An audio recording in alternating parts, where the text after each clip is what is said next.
وفي هذا السن، سن الطفولة الذي كنت تحب فيه الخطابة، نعم، هل كنت تستمع إلى الخطباء والمتكلمين أم شاهدت ممثلين بالطبع أدباء؟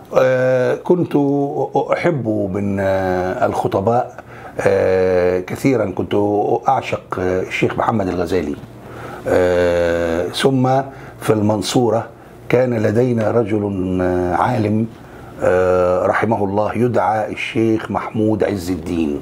محمود عز الدين كنت أذهب إليه مع والدي في صلاة الجمعة، فكان هذا من الأساتذة الذين تعلمت عليهم الكثير، وهو من العلماء الذين كانوا يحاضرون لنا درسا بعد صلاة الجمعة.